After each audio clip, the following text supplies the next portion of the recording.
Peut-être on peut faire tout à l'heure. Ce sera la campagne le 14 tout à l'heure. Ok.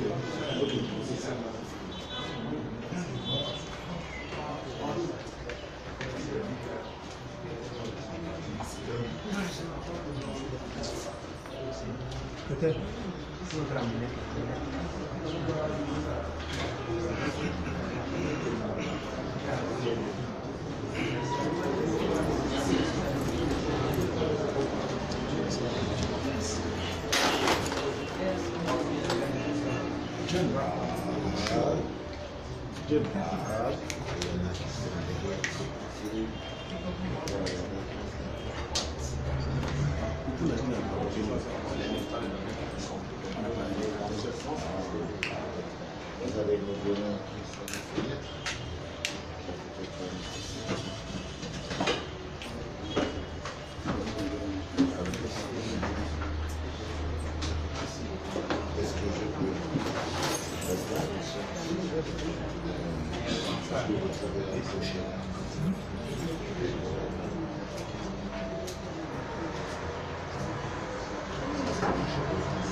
S'il vous plaît, mesdames et messieurs, est-ce que vous pouvez, vous êtes des journalistes, non? Est-ce que vous pouvez venir de ce côté? Ça nous désaxe totalement. Vous êtes comme un faux plan. On va pas laisser là, photo, mais là,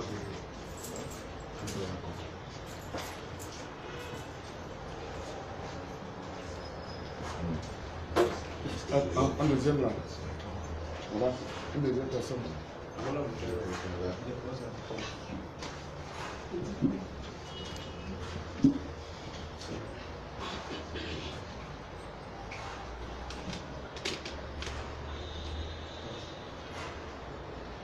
À la base, on commencerait normalement par dire bonjour. Bonjour et merci à vous d'avoir accepté de venir à cette conférence de presse qui, à mon humble avis, va marquer un tournant extrêmement important de cette élection présidentielle. Une élection présidentielle, ce n'est pas que des politiques, mais c'est une somme d'acteurs mis en commun qui font vivre un moment de démocratie à tout un pays. Ça part de la société civile aux journalistes, aux partis politiques. Évidemment, on a eu un énorme problème et un énorme déficit de participation énorme à notre élection présidentielle, du mois précédent. Pas seulement les organisations, mais aussi la population. Et cette élection qu'on s'apprête à vivre n'est pas la même. Il est important qu'on sache qu'elle n'est pas la même et qu'on ne saurait la traiter de la même manière et qu'on ne saurait l'aborder de la même manière parce qu'elle n'est pas la même. Elle n'a même pas la même importance. cette élection n'a pas la même importance et la ratée n'aura pas les mêmes conséquences. C'est-à-dire que si on rate cette élection présidentielle, alors vous saurez très bien, et vous le savez, je le sais, je vous connais intelligent, nous plongerons dans ces pays, comme on dit souvent, qu'on voit souvent à la télévision. Français facile, nous serons vraiment les pieds dans le chaos. Il s'agit plus de s'imaginer à un moment ou à un autre qu'est-ce qu'on va faire, mais c'est de le faire.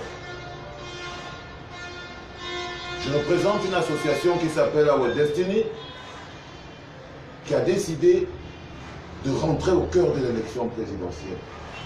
Je représente un groupe de jeunes forts, déterminés, qui se définissent par ceux-là qui ont eu une carte électorale, mais qui n'ont pas décidé pour qui ils allaient voter.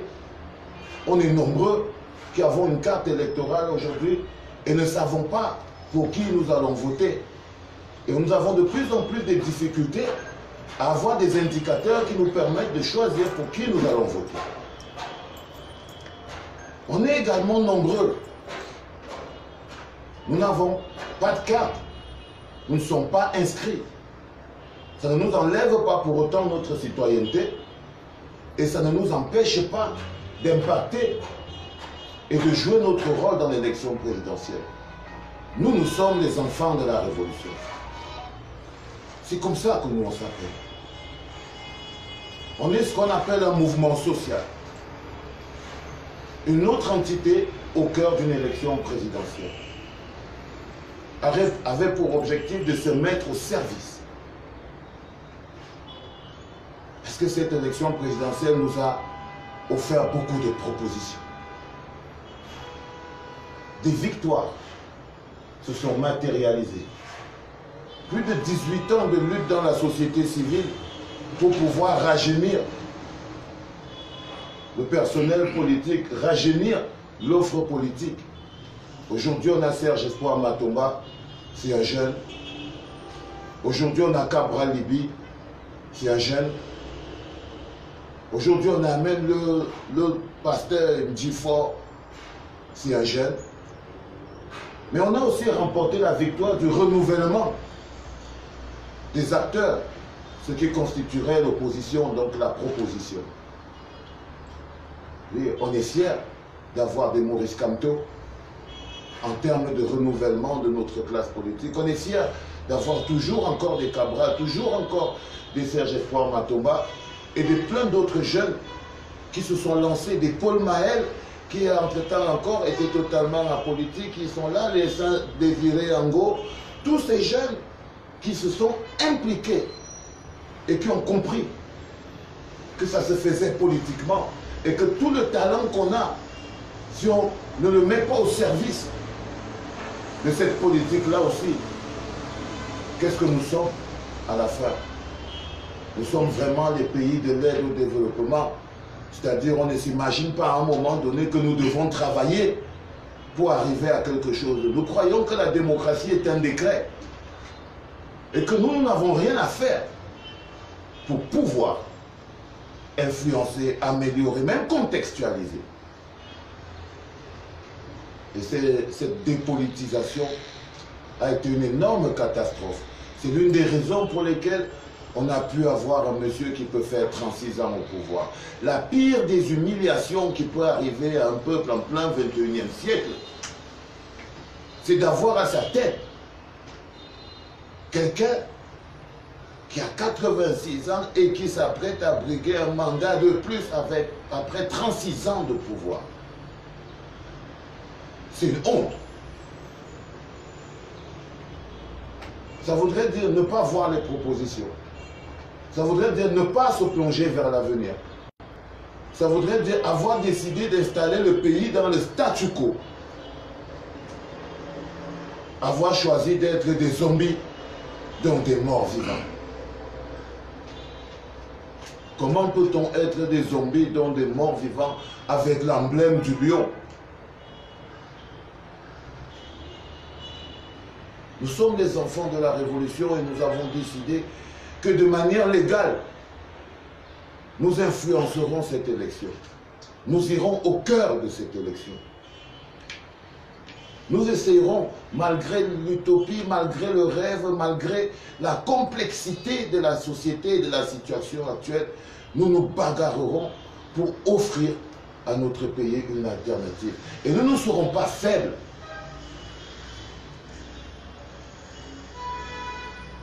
Parce qu'on ne peut plus se permettre d'être faible. Le paysage politique de notre pays nous a offert une alternative. Nous avons décidé de la choisir. La raison pour laquelle vous êtes ici, c'est parce que moi, Valsero, et mon mouvement, nous avons décidé d'apporter notre contribution physique, matérielle, psychologique à celui qui, pour nous, est capable d'assurer ce que nous avons appelé le service après-vente. Nous avons décidé de ne pas faire l'erreur des autres pays. Nous avons décidé de ne pas faire l'erreur du Burkina Faso, où des jeunes sont capables de prendre le pouvoir sans savoir à qui le donner. C'est de la déresponsabilisation. Nous ne pouvons même pas aller dans le même sillage que ma famille, mes amis du Sénégal, il y en a marre, qui se sont plongés dans la politique et ont replongé la population sénégalaise dans la dépolitisation. En disant, nous ne participons pas, nous ne ferons plus la politique de la chaise vide. C'est-à-dire que nous n'abandonnerons pas, pour la simple raison que nous n'avons plus peur d'échouer. Nous n'avons plus peur de perdre. Après 36 ans de coups de pied aux fesses, je crois à un moment donné que ce n'est plus la peur d'avoir mal ou de pleurer qui devrait nous animer. Mais c'est quelque chose de beaucoup plus grand. Parce que nous n'avons rien à perdre et nous avons tout à gagner. Ne s'accroche que ceux qui ont quelque chose à perdre. C'est extrêmement important. Cet appel à la mobilisation populaire autour d'une idéologie, parce que ce que c'est, nous sommes des paysans, j'adore le dire, parce que je n'aime pas le mot patriote. Il est teinté de beaucoup de vanité, de beaucoup de... Non, mais nous sommes des paysans, ça veut dire que nous travaillons pour le pays. Nous ne sommes pas des partisans. Parce que c'est très petit, être partisan. Et pour le pays, nous avons choisi de soutenir un candidat, d'aller jusqu'au bout avec ce candidat et d'essayer de toutes nos forces, de préserver l'avenir. Parce que c'est ça qui est sur la balance aujourd'hui. C'est l'avenir du Cameroun. C'est notre paix sociale. Il est important pour nous de le comprendre. Les frères du Nord et du Sud-Ouest qui vivent dans la brousse comme des bêtes sauvages, totalement déshumanisés, parce qu'en proie à l'extrémisme. Mais cet extrémisme, c'est quoi? C'est des gens très conservateurs et des gens qui ont envie de tout casser. Et au milieu, il y a quoi? Il n'y a que des victimes. Et c'est à nous d'arrêter tout ça. Ce gouvernement ne peut pas nous permettre et ne nous offre pas cette possibilité. C'est extrêmement important pour nous à comprendre. Et si nous n'arrivons pas à le comprendre, nous serons tous responsables. Le peuple camerounais tout entier, nous serons tous responsables d'avoir démissionné et d'avoir confié le destin du pays à une poignée de personnes qui ne sont plus en âge de pouvoir le faire. Ce ne sera pas de leur faute, ce sera de la nôtre. Les gens font des images bizarres en disant, si tu vois un avion qui vole avec un pilote de 90 ans dedans, est-ce que tu vas monter dans ce Benzikin? Je ne crois pas. Donc on doit quand même faire preuve d'un peu de lucidité. 36 ans de pouvoir, je sais que ça vous change un homme. Ça vous transforme un peu. Ça zombifie les masses. 36 ans de pouvoir, ça fait qu'à un moment donné, à quoi on assiste? Aux gens qui sont victimes du syndrome de Stockholm. C'est-à-dire qu'aujourd'hui, à force de prébende, à force de corruption, nous sommes devenus tous complices. Et cette honte fait qu'on n'arrive même plus à prendre position parce que de toutes les façons, tu ne peux pas accuser l'autre d'être corrompu alors que toi-même, tu es l'un des bras du système qui actionne ce mécanisme de corruption. Beaucoup de millions de Camerounais se sont enrichis dans la corruption. Ont bâti leur vie, ont leur projet d'avenir et vont voter pour les maisons qu'ils vont construire demain grâce à un système de corruption. Beaucoup de Camerounais aujourd'hui s'apprêtent à aller voter pour un marché qu'on lui aurait promis après l'élection. C'est extrêmement important pour nous à comprendre. Mais ce qui est important pour vous à comprendre, c'est qu'on l'a compris. C'est qu'on l'a compris. Et qu'aussi petit qu'on puisse être, aussi petit qu'on puisse être, aussi insignifiant qu'on puisse être, on n'abandonne pas un match parce qu'on ne part pas favori. On n'abandonne pas, moi et les miens, nous n'abandonnons pas un match parce qu'on ne part pas favori.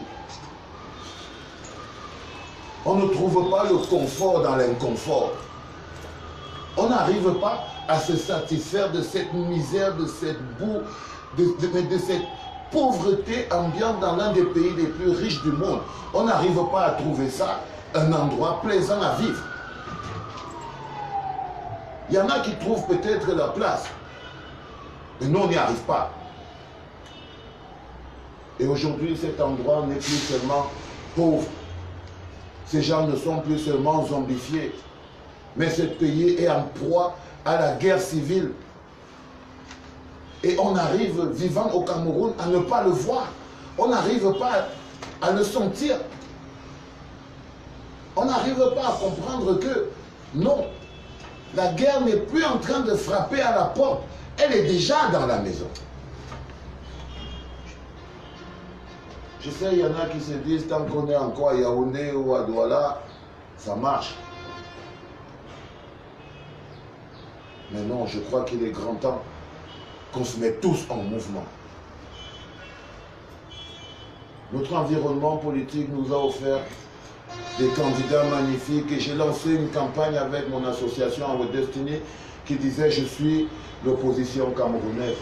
L'objectif pour nous, dans le cadre de cette campagne, c'était de pouvoir accompagner toutes les politiques d'opposition, celles que nous appelions à l'époque la nouvelle opposition, qui pouvaient offrir une alternative. C'était de pouvoir mobiliser la population pour leur dire le problème ce n'est plus l'opposition, le problème c'est la population, le problème c'est le peuple. Parce qu'on a déjà des hommes de qualité. On a des jeunes comme Cabral qui sont des hommes de qualité. On a des jeunes comme Matomba qui sont des hommes de qualité. On a des jeunes comme Joshua aussi qui sont des hommes de qualité. On a des messieurs comme Kanto qui sont des hommes de qualité. J'adore tous ces candidats. Mais vous n'avez aucune idée. Ils sont tous magnifiques. Leur existence est la preuve même que nous avons réussi à garantir l'avenir politique du Cameroun en termes de personnes. En termes de personnes. C'est-à-dire qu'on sait aujourd'hui que le renouvellement de la classe politique est assuré, le rajeunissement aussi est assuré. On a posé les bases de l'avenir politique du Cameroun. Et on ne peut pas les couper, ces bases ne peuvent être effectives que si jamais on réussit à faire passer cette élection. C'est pour ça que je parle de l'avenir du Cameroun. Cette élection n'est pas seulement changer un président par un autre. Ce n'est pas le seul enjeu. et a ramené la paix dans un pays. Et a proposé une alternative à un pays qui va à la traîne, mais tellement lentement dans un monde qui va extrêmement vite. Avec une classe politique traditionnelle totalement incapable de répondre aux attentes, mais totalement incapable parce qu'ils fonctionnent dans l'ancien logiciel. Avec une classe politique dépassée. Et on ne peut pas leur confier les 7 prochaines années d'un pays en proie à la guerre civile à des messieurs qui non seulement ont passé l'âge, mais sont pour la plupart la source du problème. C'est extrêmement important à comprendre.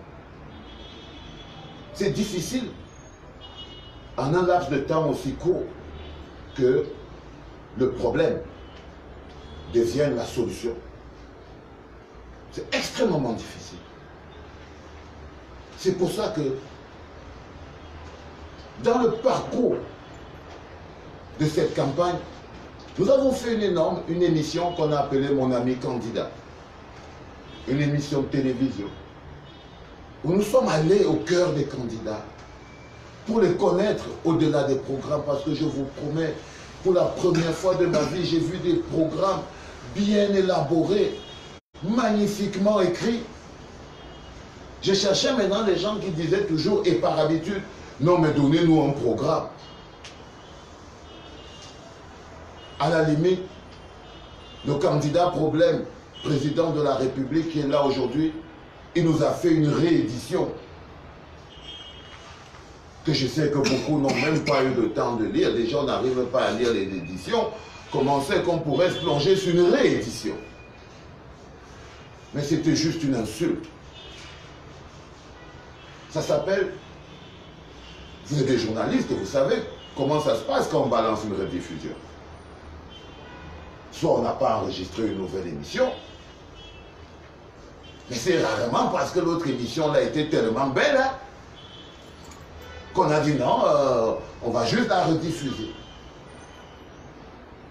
On ne fait des rediffusions que lorsqu'il y a un problème. Lorsque la machine a un problème. Mais vous avez vu des propositions aussi de Cabral, de Camto, de Maître Akere. J'ai même pas eu le temps de citer cet illustre monsieur, Maître Akere. Je l'ai appelé le gentleman de la nouvelle opposition, toujours avec la classe. Hein? Vous voyez, c'est de cette image dont je parle. Je ne vous parle pas de ces vieux grabataires avec de gros pantalons qui souillent même l'image du Cameroun. Je vous parle de la proposition qu'on peut avoir. Mais mon image. Je suis en train de vous parler de Cabral Libi, de quelqu'un qui peut se tenir debout et qui est en train de parler aux gens, qui peut marcher, qui peut dire à quelqu'un quelque chose. Pas des vieux bonhommes en tissu cabas, en train de danser comme si on était, je ne sais pas, ils n'ont même pas honte. Mais parce qu'ils n'arrivent plus à évoluer. Ils n'arrivent pas à trouver leur place dans le monde moderne. Et à l'ère d'Internet, on ne peut pas confier le pays à des gens qui ne savent pas vivre dans un monde moderne. Ce n'est pas possible, ce n'est pas acceptable. Nous ne devons pas l'accepter.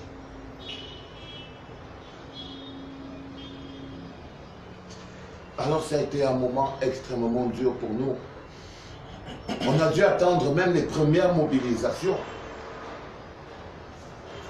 Pas pour voir si ces candidats allaient mobiliser, mais pour voir si la population, si le peuple allait rentrer dans l'équation. Si la donnée peuple pouvait rentrer dans l'équation.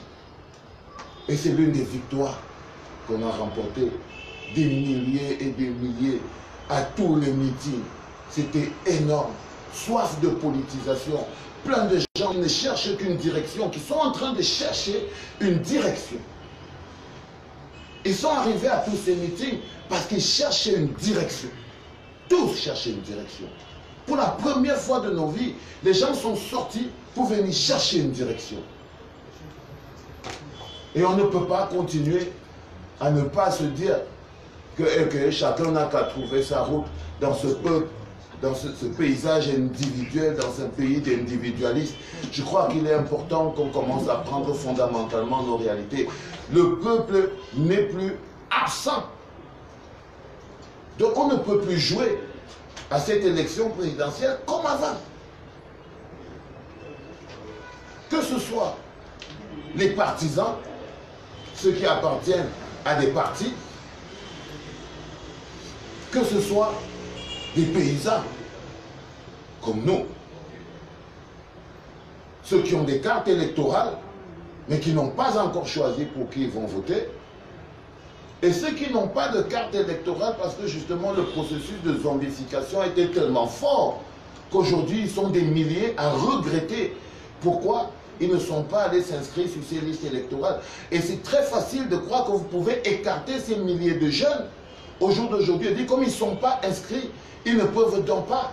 Non, ils peuvent garantir la victoire. On peut garantir la victoire. Nous sommes les sentinelles de la victoire. Nous ne sommes pas écartés. Nous sommes là parce qu'on va veiller au grain pour que tout se passe bien. C'est pour ça qu'on a dit aux gens, il y a un peu d'élégance cette élection présidentielle. Hein? Un peu de classe quand même. Et pas les cons. Parce qu'en même temps, si vous faites les cons, bon, on va faire les cons nous aussi. C'est ça l'énorme risque. C'est que si les camps fait les cons, on va faire les cons. Si l'administration territoriale fait les cons, on va faire les cons. Et il est important que ce soit clair et bien entendu. On voulait le faire savoir. Si je vous dis pour qui j'ai voté, je devrais également vous expliquer pourquoi et pour qui pourquoi je n'ai pas voté pour tel. Le principal critère sur lequel je me suis appuyé, moi et toute mon équipe, c'était qui est capable d'assurer le service après-vente. La solidité. Parce que les contextes que nous avons au jour d'aujourd'hui font évidemment qu'on a des hommes politiques qui naissent de manière contextuelle. Parce que c'est le contexte. C'est comme les mouvements sociaux. On ne les prévoit pas, mais quelque chose se passe et les gens sont obligés de prendre leurs responsabilités.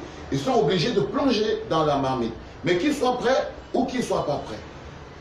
Ils ont beaucoup de charisme, ils ont beaucoup de personnalité, c'est des bonnes propositions en tant qu'être humain.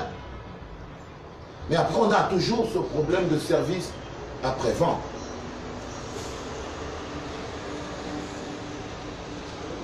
Nous ne choisissons pas un candidat par amour, ni par amitié. Parce que si je choisissais un candidat par amitié, Cabral serait candidat, mon préféré depuis. Matomba serait mon préféré depuis.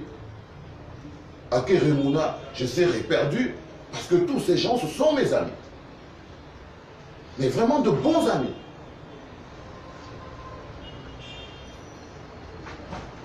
Mais je vais commencer par Cabral. Je préfère vraiment qu'on se regarde dans les yeux et qu'on sache où on va. Pourquoi je ne voterai pas pour lui? C'est quelqu'un de magnifique. Je trouve personnellement que c'est un acquis pour l'avenir politique du Cameroun. Je trouve personnellement que si notre lutte de toutes ces années a une victoire, Cabral est l'une de ces victoires. Mais je ne vois que Cabral. Je me suis réveillé en pleine nuit en me demandant, mais Cabral, il va diriger avec qui?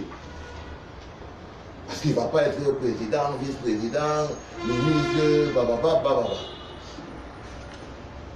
J'arrête pas de regarder dans son entourage. Parce que le service après-vente est extrêmement important. La solidité de l'appareil est extrêmement importante. Elle est même capitale. L'appareil chargé d'assurer le service après-vente. J'ai jeté un coup d'œil dans le cadre du parti Univers. Je suis désolé, moi, je n'ai pas prévu de confier mon pays à M. Ngou Vondo, aussi intelligent qu'il soit. Parce que j'ai regardé également profondément cet appareil de conseiller avec beaucoup de lacunes, une très faible représentativité. Cet appareil a des difficultés et ne pourra pas assurer le service après-vente. À mon avis, à mon humble avis, même si le projet est bon, il faut des hommes pour porter un projet. Pas un homme, mais il faut des hommes pour porter un projet.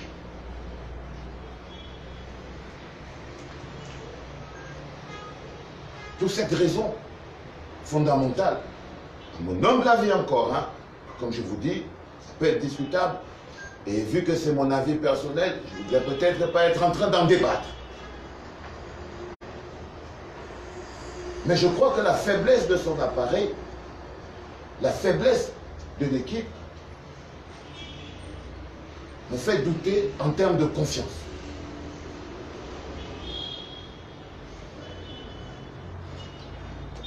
Pourquoi je ne voterai pas pour le candidat Matomba?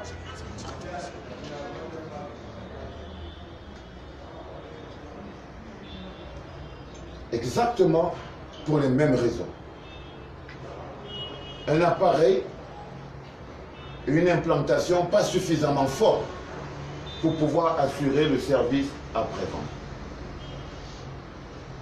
Vous vous imaginez si on confie juste le pays à Cabral et qu'au 8, il est président de la République. Il est important pour nous de comprendre quelque chose de fondamental. C'est que l'absence d'un appareil fort va faire qu'à un moment donné, on se retrouve avec tous les gens de l'ancien appareil à l'intérieur de cet appareil. La nature a horreur du vide. La nature a profondément horreur du vide. Le risque qu'on court, c'est que le RDPC aille renaître dans le ventre de cette machine. Parce qu'en ce moment, elle est vide. C'est mon humble avis. Et je le dis avec toute politesse. Matomba, c'est la même chose. Un appareil pas suffisamment fort. Et je ne veux pas m'attarder sur des mécanismes comme l'expérience, parce qu'on voit où ça limite les gens. On veut plus des gens capables d'aller vers l'innovation. Des gens capables de se prolonger, de se plonger vers l'avant.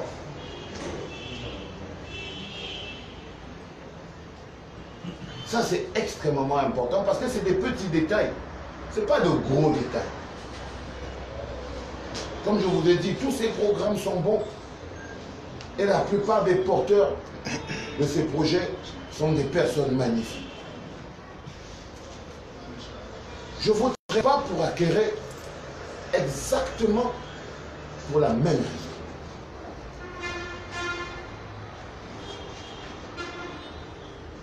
On pourrait en discuter.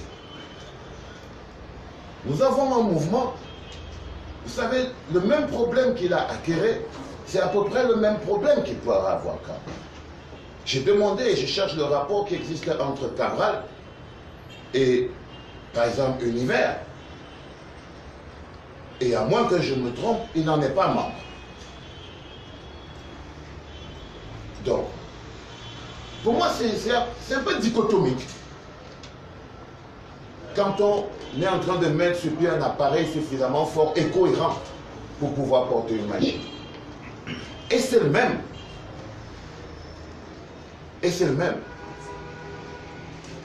Pourquoi c'est que je ne voterai pas pour le pasteur? Je crois personnellement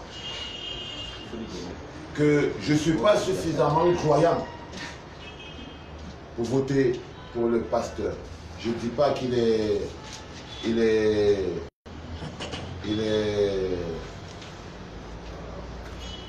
ne dis pas qu'il n'est pas au top intellectuellement, mais je pense qu'on a besoin d'indicateurs de confiance beaucoup plus forts que ça. On a besoin d'indicateurs de confiance beaucoup plus beaucoup plus fort que ça. Et il fait vraiment partie de tous ces courants que j'appelle justement des forces sporadiques qui naissent du contexte et qui doivent travailler encore. Et qui doivent encore travailler, mais le risque après est extrêmement dur. J'ai choisi de voter. Mais non, je vais encore dire pourquoi je ne voterai pas pour aussi, qui est aussi mon ami. Ben, c'est aussi son appareil qui me pose un problème. Je crois que il n'a pas eu à mener suffisamment de révolutions. Il n'a pas eu à batailler suffisamment fort pour donner l'aspect neuf dont le SDF avait besoin pour pouvoir apparaître comme une nouvelle alternative, comme une alternative nouvelle. C'est plus un héritage pour moi. Mais on a besoin de bagarre aujourd'hui. Et je crois personnellement que le SDF, avec tout le respect que je lui dois, n'a pas des indicateurs de victoire. C'est-à-dire quand je regarde le parcours du SDF et sa bagarre contre le RDPC pendant toutes ces années, je ne me souviens pas un jour où le RDPC avait mordu la poussière. Dès cet instant, je crois que sa capacité à ne pas gagner contre le RDPC a fini par émousser le fait que je puisse penser qu'il soit une alternative, surtout quand il y a d'autres alternatives. Si on n'avait que ça, ok, on devrait faire avec. Mais j'ai choisi de voter pour quelqu'un qui, à la base, n'est ni mon ami. Il y a encore 2 semaines, 1 semaine et demie, je n'étais même pas sûr. Il n'était même pas dans mon top 2. Parce que j'avais pas encore fait le dernier pas, celui déjà d'aller vers l'homme. C'était important pour découvrir l'homme derrière le projet, découvrir la machine et la solidité de la structure derrière le projet, parce que l'idée derrière pour moi c'est toujours, est-ce que vous avez la structuration suffisamment forte pour pouvoir assurer le service après. Et d'un pays qui n'est pas dans sa stabilité la plus stable. Alors j'ai choisi de voter pour cela aussi, mais pour sa détermination en tant qu'homme, je me suis un peu reconnu. Je me suis un peu reconnu. À un moment, j'ai même trouvé qu'il était un tout petit peu arrogant tout. Mais j'ai compris aussi que c'était beaucoup de détermination. Mais pour moi, c'est la stabilité. Qui est plus apte à mener à bien le Cameroun après Paul-Biya? Qui a la structure suffisamment forte? Qui a pas la fausse expérience que je vois coller sur les murs, mais qui a déjà flirté. Vous savez, c'est important pour moi que les gens sachent où ils vont travailler. Qu'ils sachent avec qui ils vont travailler. C'est extrêmement important pour moi. Et mon choix, il n'est pas passionnel. C'est-à-dire que personnellement, je ne réagis pas à la passion. J'ai mal au cœur en ce moment. Parce que la plupart des personnes pour qui je n'ai pas voté, j'ai d'énormes relations passionnelles avec eux. On est vraiment profondément amis. Mais je ne pourrais pas voter pour quelqu'un parce qu'il est mon ami. Tout comme je ne peux pas voter pour quelqu'un parce qu'il est jeune. Dans le cadre de cette élection, on a même 3 jeunes. C'est-à-dire, dès l'instant où on dit qu'on va voter pour un candidat parce qu'il est jeune, il faudra encore choisir un parmi les 3 jeunes. Tout d'un coup, ça devient un critère aléatoire pour moi. Mais pour moi, ce n'est pas un critère. On a besoin de rajeunir la vie, on a besoin de... Mais de pas seulement d'avoir quelqu'un de jeune, mais de quelqu'un qui pense jeune. Donc, jeune dans le cadre du développement d'un pays, c'est innovation. C'est innovation. C'est projection. C'est le monde de demain, c'est le futur. C'est extrêmement important. Nous devons rester froids et lucides. En bout. C'est très facile. J'ai vu plein de gens dire, ah ouais, faut Camerounais ils tergiversent, faut faire la coalition. J'ai même regardé l'angle de la coalition. J'y travaille toujours. Mais je vous apporte quelques indicateurs. Les jeunes, justement, pourquoi ils ne coalisent pas? Si juste on voulait dire, on veut un jeune, on a 3 jeunes. Mais ces jeunes, pourquoi ils ne coalisent pas? Vous devez vous poser la question. Je regarde maintenant ces jeunes. Combien ont réussi à coaliser entre eux? Des partis ou bien des soutiens? Combien? Je cherche encore le parti par univers qui porte la candidature de Cabral. Je cherche le parti parce que pour que quelqu'un dise que je veux coaliser, je veux des indicateurs qui démontrent que tu es même dans l'esprit de la coalisation, de coaliser. Et quand je regarde à l'intérieur, il n'y a pas. Même pas un soutien important. Je suis d'accord de dire, ah ouais, on a le soutien de la population. Moi, on ne me la fait pas. Moi, on ne me la fait pas. Il faut dépassionner. Pourquoi je n'ai pas vu un jeune de Camerounais, sportif, artiste, footballeur, homme d'affaires, entrepreneur, bababa? Parce que pour moi, c'est ça. Des personnalités qui sont comme ce qu'on appelle le soutien. Là encore, je me suis posé des questions. J'ai regardé aussi, hein, je peux me tromper en même temps, vous inquiétez pas. Mais c'est trop tard maintenant. Je regarde le jeune Serge Espoir Matomba. Je cherche les partis avec qui il a coalisé. Je cherche les personnalités qui viennent garantir la caution morale. Qui viennent garantir la caution morale. Une personnalité, ce n'est pas quelqu'un qui vient te faire gagner une élection. C'est quelqu'un qui vient et porte ta caution morale. Un soutien. Et je cherche. Je suis désolé que Miseba, ce n'est pas un soutien, ça. Ça, c'est extrêmement important. J'ai regardé le jeune pasteur. Je crois que s'il croit que son soutien, ça doit être les églises et tout. Non, je suis désolé. Pour moi, ça ne marche pas comme ça. De ces 5 candidats, je n'ai vu que 2 qui m'ont démontré qu'ils étaient ouverts à la coalition. En coalisant d'abord au moins autour entre eux.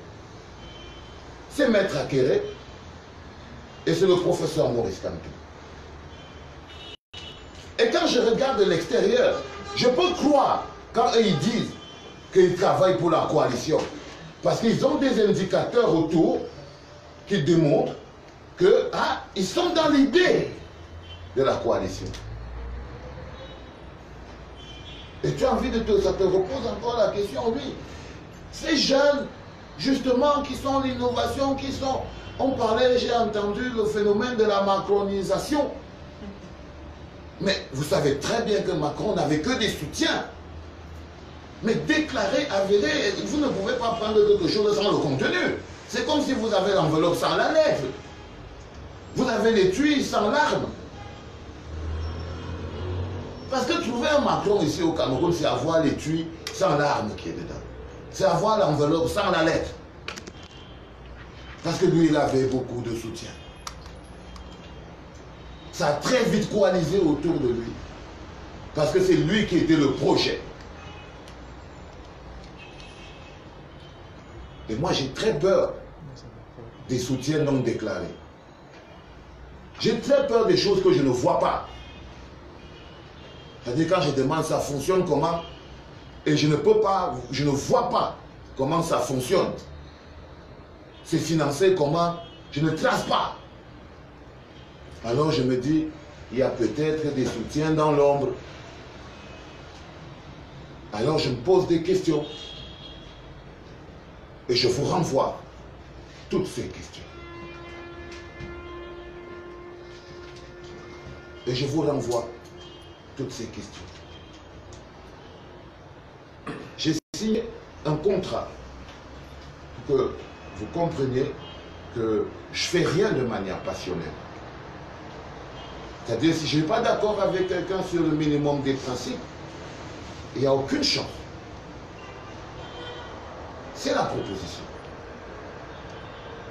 pour laquelle je voterai pour le candidat que j'ai choisi aujourd'hui. Pour une somme d'indicateurs bel et bien clairs, qui sont signés et qui sont écrits, et qui doivent être mis en application en cas de victoire. Moi, je ne vote pas pour quelqu'un sans savoir pourquoi je vais voter pour lui. Je vais faire un parcours très rapidement pour vous expliquer pourquoi je voterai pour ce candidat.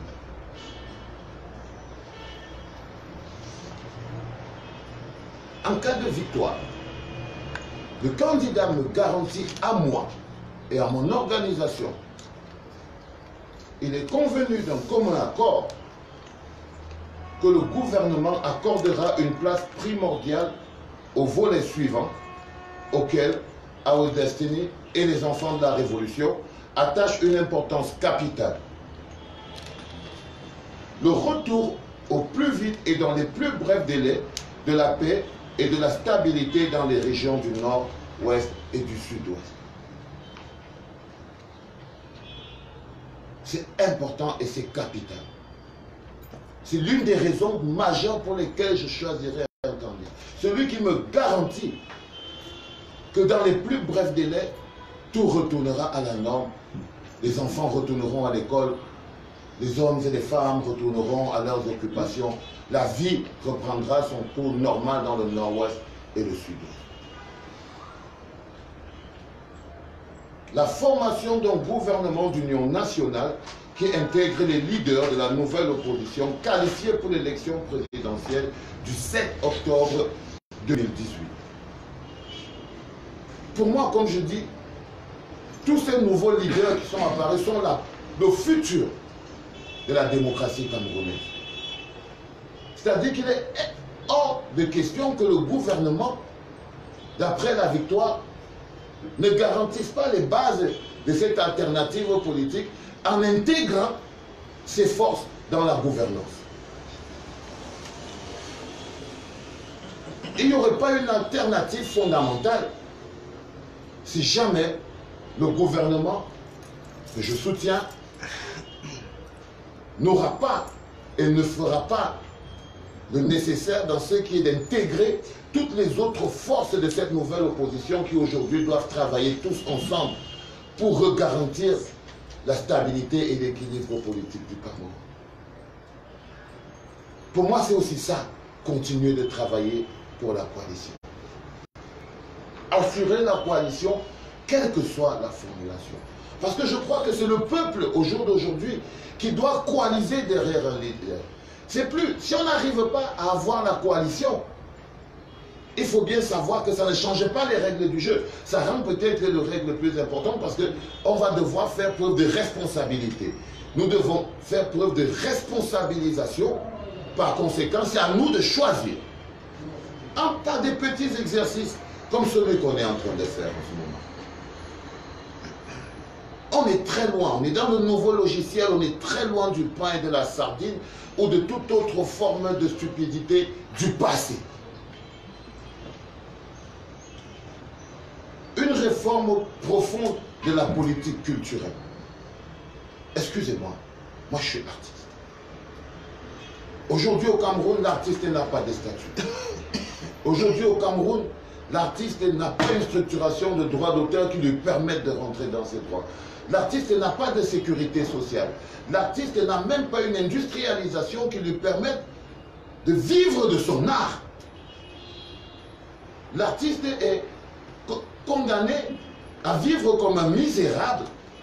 J'ai vu dernièrement des artistes, pendant cette période d'élection présidentielle, au lieu d'aller vers la proposition, au lieu de se battre en disant « nous, on va voter pour le candidat qui nous garantit de lendemain meilleur pour la politique », non, ils sont allés supplier plutôt l'ancien régime au ministère, mais qui depuis des années sont responsables de leur propre misère. Ça s'appelle de la zombification. Mais moi, je suis un artiste. Et je parle même pour les artistes, même si ce n'est pas pour ceux qui sont là, mais pour ceux qui vont venir. Le gouvernement élu garantit des réformes profondes dans ce qui est de créer et donner un statut à l'artiste, structurer et stabiliser la gestion du droit d'auteur, réorganiser l'industrie des arts et de la culture, mettre un terme une bonne fois à la piraterie, en un mot, redonner son honneur et sa place dans la société à l'art, d'abord, parce que c'est une grosse industrie, et à l'artiste, parce que c'est une partie énorme dans ce qui est du contrôle des émotions d'un pays. L'art et la culture ont joué un rôle important dans ce qui est du choix. J'ai lu beaucoup de programmes. Appelle un paragraphe ici sur l'art et la culture. Appelle un paragraphe ici. Appelle un tout petit paragraphe là.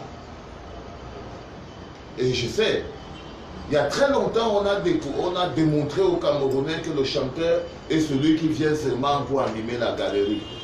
Déjà, les peintres ne sont pas des artistes, les cinéastes non plus, tout ça. À un moment donné, on ne sait pas que c'est beaucoup d'argent qu'on perd, mais c'est des vies. Au jour d'aujourd'hui, ils sont en train de se demander comment ils vont mettre leurs enfants à l'école. Ils sont allés s'asseoir au premier ministère pour supplier, au lieu de rejoindre les rangs des enfants de la Révolution, pour dire non, nous reprenons le contrôle. Aujourd'hui, nous prenons le pouvoir pour le donner à quelqu'un qui signe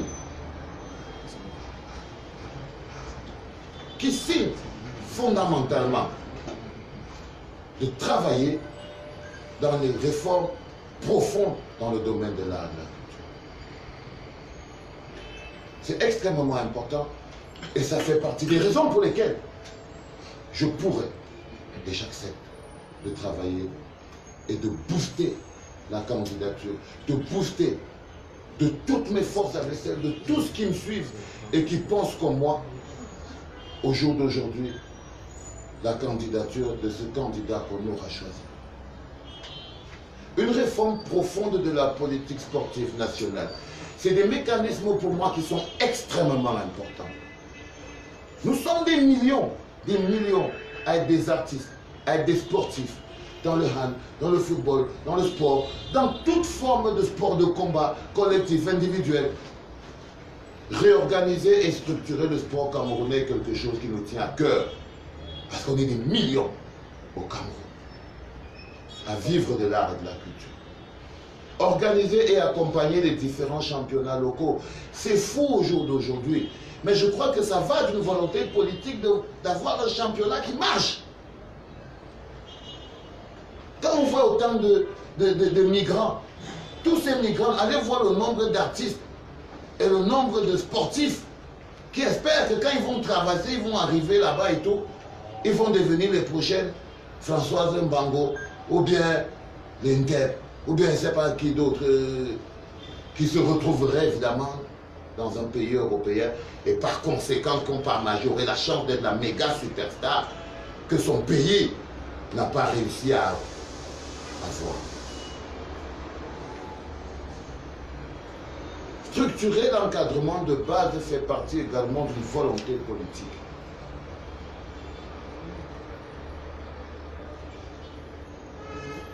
Terminer les différents travaux en cours en vue de la Coupe d'Afrique des Nations 2019.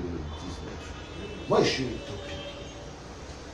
Mais je sais que si même le président qui est là, reste là, même ceux qui veulent la CAN là, vous ne l'aurez pas.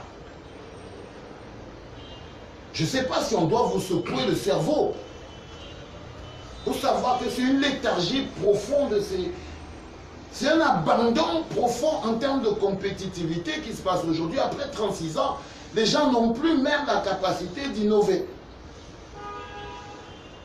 Et qu'on ne peut pas continuer d'attendre. Si vous voulez même la CAN, là, il faudra stopper le règne de l'inertie. Avec le voter, avec les mains s'il le faut. Mais il faut arrêter d'avoir peur.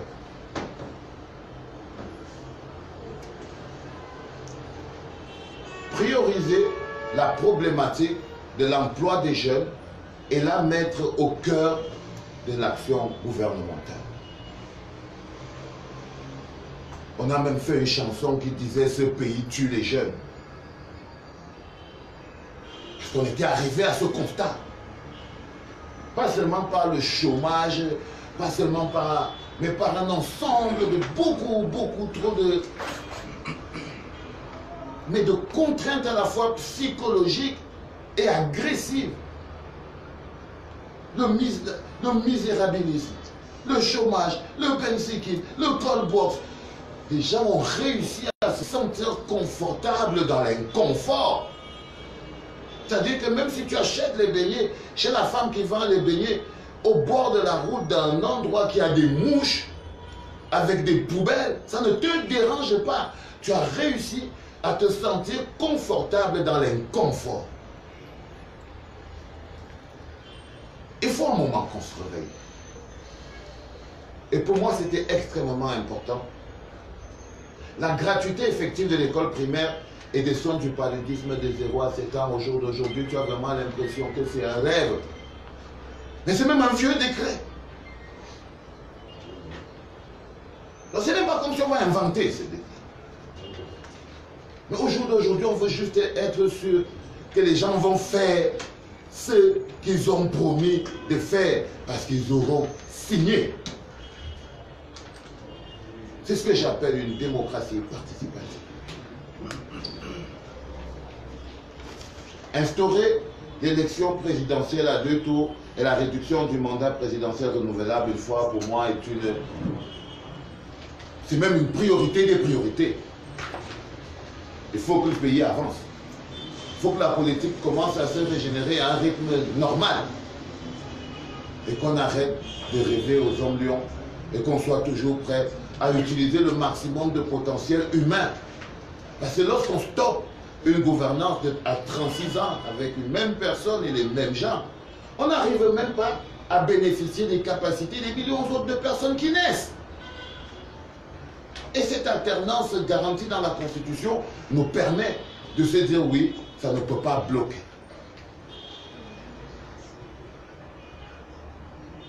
Instaurer la double nationalité, et évidemment, ça va de pair. Ça va de pair. 60% de ce qu'on perd en termes de produits extérieurs dans ce qu'on exporte de matériel humain disparaît parce qu'on n'a pas la double nationalité. 60% de nos frères finissent par rendre service à d'autres pays dans le sport, la culture, la politique, l'industrie, toute forme de développement, simplement parce qu'on n'a pas de double nationalité. Et pourquoi on n'a pas de double nationalité? C'est parce que les gens, ils veulent juste conserver le pouvoir.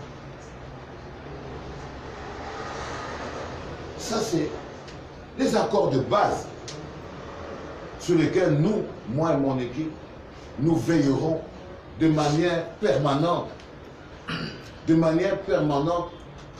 pendant toute la durée du mandat de notre candidat. Nous veillerons comme des sentinelles pour que les termes de notre accord soient respectés à la lettre. C'est extrêmement important. En cas de défaite, et comme je vous disais, je n'ai pas peur de perdre. En cas de défaite, les deux partenaires que nous sommes prendront acte, évidemment, de la défaite, et chacun poursuivra son chemin de manière autonome, conformément à son identité et à sa vision, sans exclure éventuellement des formes futures de collaboration. Dans la stratégie, mon candidat, il devait être là, et moi, je devais le faire entrer. Mais pareil que je transpire parce que le QG des enfants de la Révolution n'a pas de climatisation. Donc, résultat des courses, on transpire, mais n'importe comment. Mais vous savez très bien qu'on n'a pas fini de transpirer. la famille. On n'a pas fini de transpirer, je crois qu'on est arrivé à l'ère de la détermination. J'ai appelé ça la dernière bataille. Qu'est-ce que c'est? C'est la dernière bataille et c'est la dernière ligne droite. On va donner mais tout ce qu'on a, mais de toutes nos forces, pour pouvoir arriver à quelque chose. On va faire un petit break de quelques minutes, le temps que j'organise l'entrée. Vous ne bougez pas. Ok? Je sais.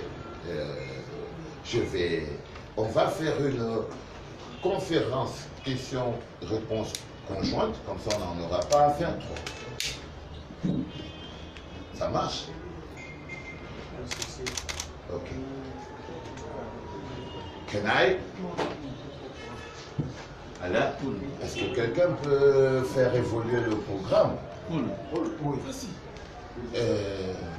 Il avance le programme ou il est en stand-by? Allez chercher le monsieur, faites pas les malins. On va pas faire quelque chose d'exceptionnel.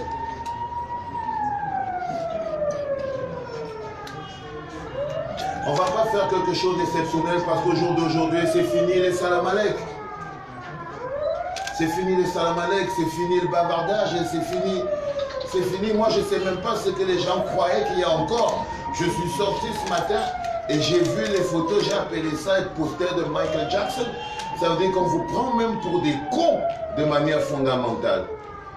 C'est-à-dire comment c'est qu'on peut dire qu'on respecte un peuple si même la photo qu'on utilise pour sa propre campagne ne représente pas ce qu'on est. Mais ça ne choque personne.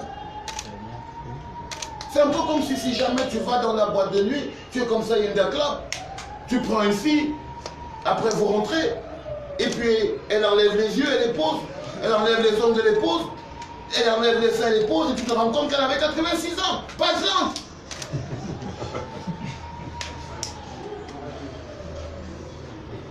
Et là, tu cries à la catastrophe. Non, mais les gars, arrêtez de voter pour les photos quand même. On ne peut pas continuer de voter pour une image. Mais c'est un niveau d'humiliation extrêmement profond. Extrêmement profond. Voter une image est une humiliation. Mais aujourd'hui, on n'a plus le temps de se plaindre. C'est ce qu'on voulait vous dire également dans le cadre de ce point de presse. C'est qu'on est justement à la dernière bataille. On est sur la dernière ligne droite et on ne compte pas perdre. Même si on n'a pas peur de perdre. Même si on n'a pas peur de perdre.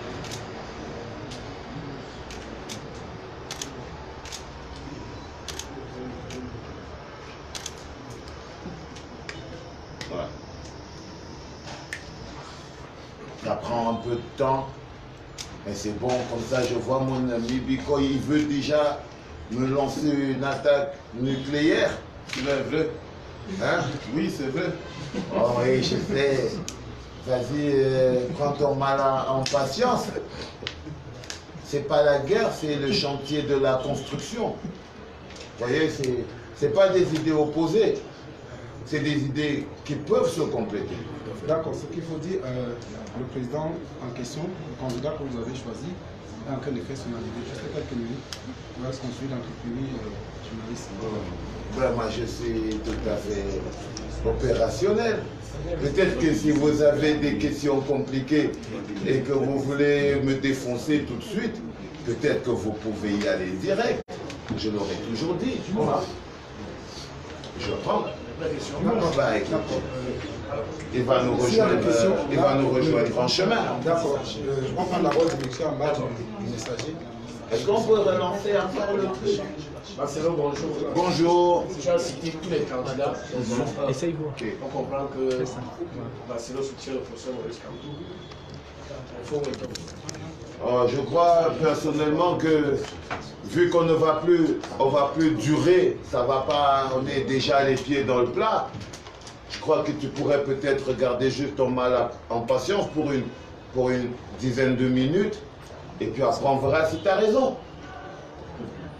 D'accord. Là on va prendre le Serge Aimé Biko de Radio Saint-Jean. Bien, merci Serge Aimé Biko, justement. Moi, je voudrais aller droit au but parce que la sémiotique que nous avons apprise, de même que la sociologie nous apprend beaucoup de choses. Quand je vois qu'à 18, c'est Camto 18, donc il n'y a rien à cacher. Et quand je suis, de façon holistique, le développement que Valzero en a fait, je me rends davantage compte qu'il s'est justement allié à Camto tout à l'heure, à Maurice Camto, pendant la présidentielle. Mais maintenant, moi, je voudrais m'interroger parce qu'il a précisé un paravent, à savoir le jeu de la coalition dans lequel certains se sont ligués.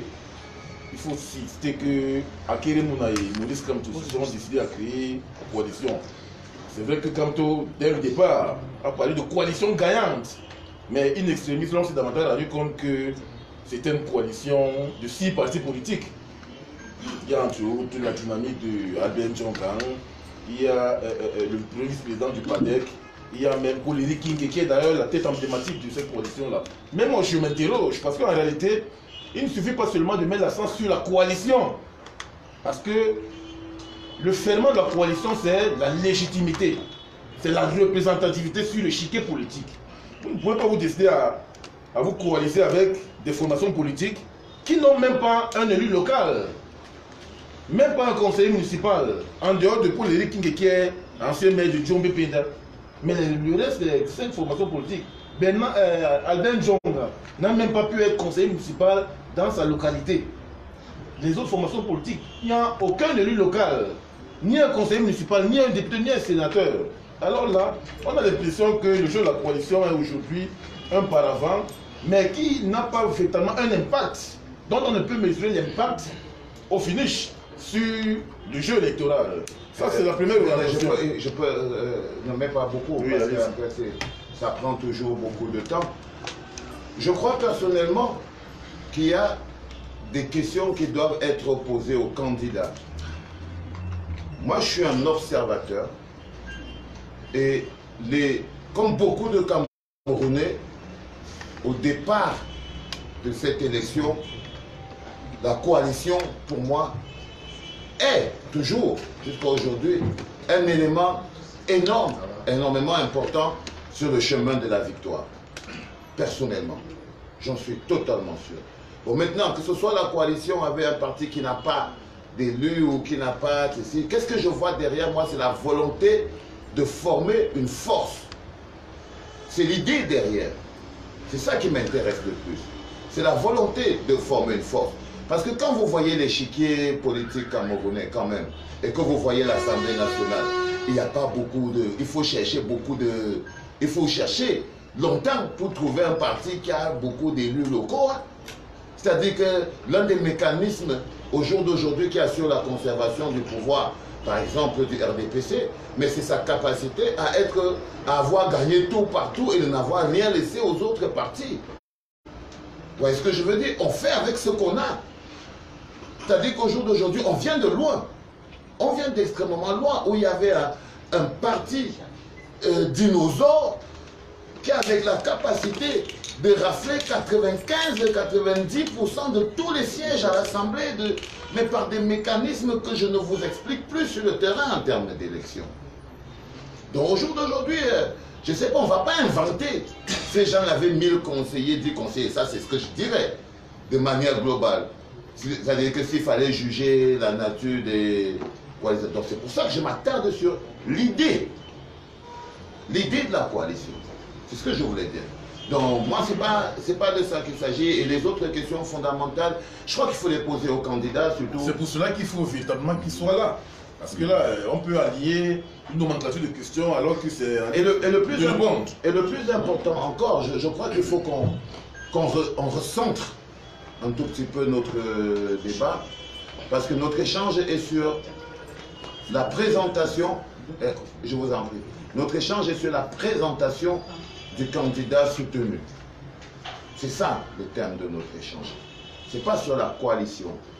Parce que j'estime personnellement que la coalition a aussi été un mécanisme de déresponsabilisation. C'est-à-dire qu'une population zombifiée a décidé de mettre un autre paravent à son action. C'est-à-dire qu'à un moment donné, c'est devenu comme une menace. Et les gens ont compris très vite que, bah, écoutez, vu que le peuple est à cet état, Il suffit qu'on plombe la coalition, et puis après le peuple va dire qu'ils sont des cons. Mais on ne peut pas réduire l'avenir d'un peuple à un mécanisme comme la coalition. Ça doit se baser sur quelque chose de beaucoup plus fort. Même la coalition doit se baser sur quelque chose de beaucoup plus fort. C'est extrêmement important. D'accord, c'est vrai que Serge Aimé Ducoy, vu là avec des questions, nous allons revenir. Bon, Avant, en dehors des questions qui sont réservées au président. Serge Aimé, s'il te plaît, permets de comprendre ton frère. On va prendre d'abord à nous. Merci Serge Aimé Ducoy. Alors, merci Valsero. Mon nom c'est Arnaud Stéphane de Canal de Les Droits au But. Les enfants de la Révolution, c'est qui et de quel poids faisait? C'est ça ma question.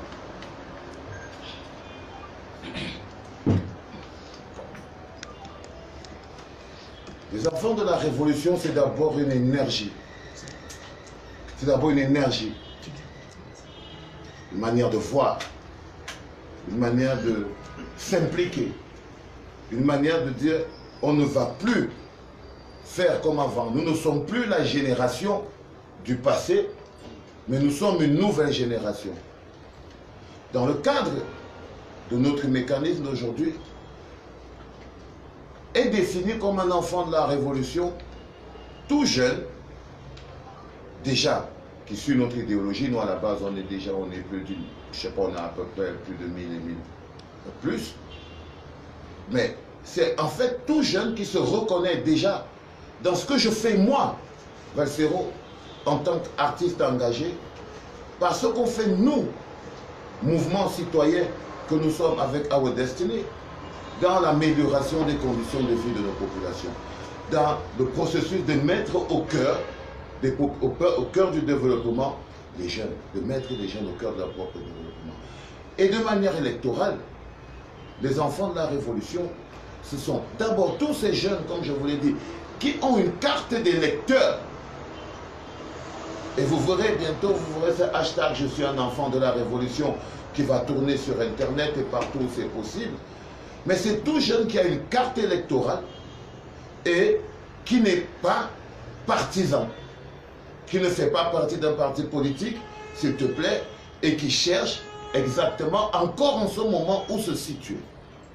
Mais aussi tous ces jeunes qui n'ont pas de carte d'électeur, qui ne se sont pas inscrits sur les listes électorales, qui le regrettent même de manière fondamentale, mais qui ont décidé de toute leur force que s'ils ne peuvent pas être ceux qui mettent le bulletin dans l'urne, ils peuvent être au moins la défense, celle qui défend le résultat. Et si tu me demandes si on pèse d'un poids, fais le chiffre. S'il vous plaît. D'accord. Essayez d'ouvrir un peu le passage.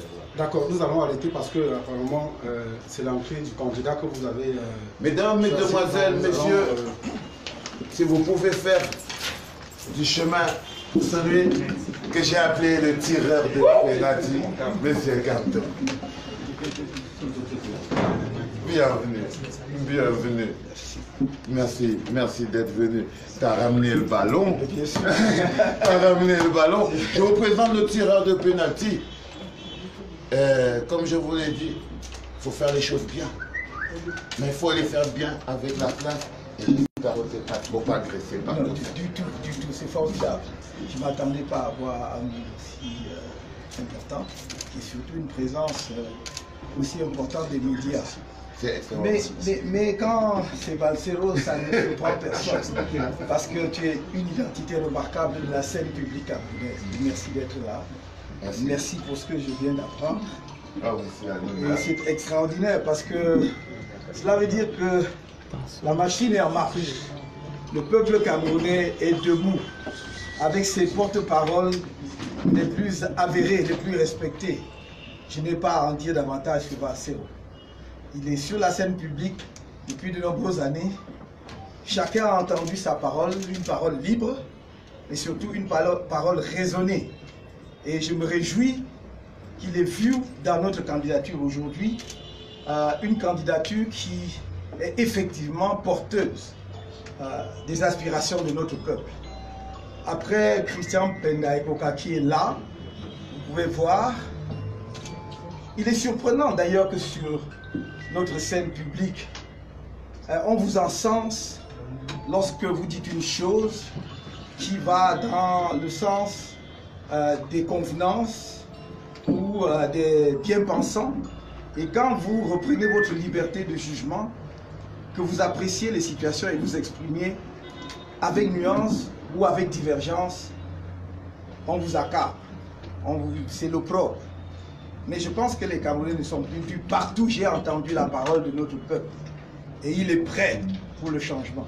Merci Valsero, merci d'être là. Je pense que ton soutien porte notre candidature et le combat du peuple camerounais à un autre niveau. Et nous sentons bien que l'espoir de la victoire devient progressivement une certitude de la victoire. Nous sommes à 2 doigts et personne ne doit relâcher l'effort. Personne ne doit se laisser intimider. Que ceux qui vivent dans le désespoir, dans l'idée que c'est impossible, trouvent justement dans cette dynamique avec des personnalités indépendantes, avec d'autres partis politiques, la force et la volonté de rendre possible ce qui paraissait impossible. Le 7 octobre prochain, nous tournons la page. Il est venu avec nous aussi, M. Christian Pendaekoka. Il m'apprend beaucoup de choses. Vous savez, je crois toujours, je dis aux gens, je suis un autodidacte. Et j'ai la chance de rencontrer des gens magnifiques chez qui je peux pratiquer mon autodidaxie de la manière la plus simple possible, mais vraiment seulement au contact. Et parfois, je marche dans la rue et quelqu'un me dit, Valsero, mais pourquoi tu te prends autant la tête? Je dis, mais parce que je peux déjeuner avec Christian Pendaekoka, mon frère. Qu'est-ce que tu crois? Et je suis super content qu'il soit venu. Merci d'être venu chez nous à la maison. Je crois que ces gens, ils ont beaucoup de questions à vous poser, surtout que j'avais ramené notre contrat en disant que, ben voilà, pour moi, c'était extrêmement important. Je l'ai expliqué quand vous n'étiez pas là. Et je l'ai dit, moi, la plupart de mes amis, ceux que je considère comme mes amis, ils sont candidats aussi à l'élection présidentielle. Mais le professeur Maurice Kamto n'a jamais été mon ami. Never, never, never. Cabral est mon ami. Matomba, c'est aussi mon ami. Akere Mouna, c'est un très bon ami à moi. La seule personne sur cet entourage-là qui n'était pas mon ami, c'est lui. Et que je ne connaissais même pas. Et que je prends cette énergie parce que j'ai dû être convaincu. C'est-à-dire qu'il n'y a pas quelque chose à un moment donné qui me dit « Ah oui, il y a quelque chose qui s'est passé » pour que vous voyez comment je me sens bien, pour que je me sens avec autant d'énergie en vous regardant, en vous disant « Il n'y a pas de problème ». C'est parce que j'ai été convaincu. Et ça, pour moi, c'est quelque chose de... Il n'y a pas une plus grosse énergie. Réussir à être convaincu et de se dire « Oui, si je fais cette petite partie du travail, alors on va arriver au bout. » On arrête de pleurer. Prenez place, messieurs, je vous en prie. Maintenant que tu es à la maison, le siège numéro 1, c'est pour toi. Non, je sais pas, c'est ta conférence. Mais merci, alors vous êtes trop gentil. On va garder le ballon. Hein. Absolument. On va garder le ballon. Donc, est-ce que je peux rapidement avoir un stylo, s'il vous plaît?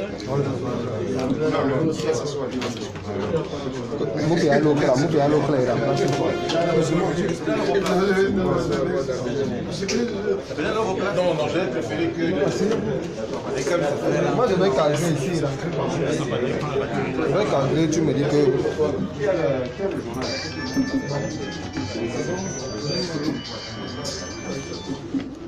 Non, vas-y.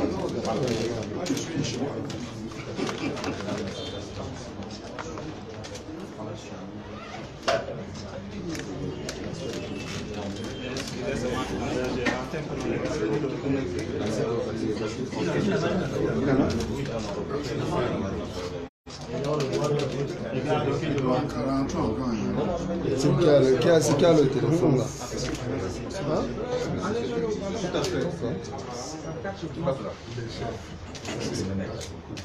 Qui a le sac qui est derrière là?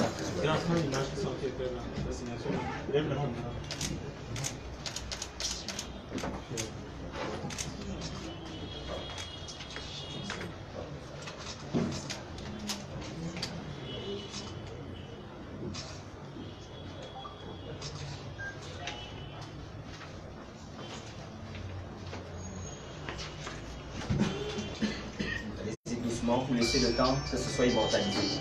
Pendant que vous échangez les paroles.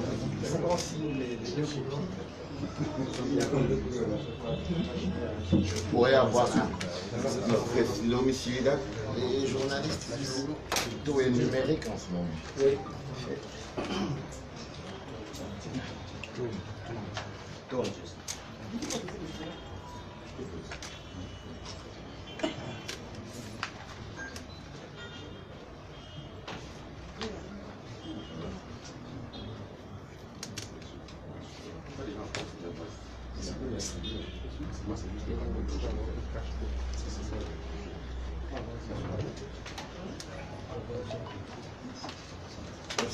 Merci beaucoup.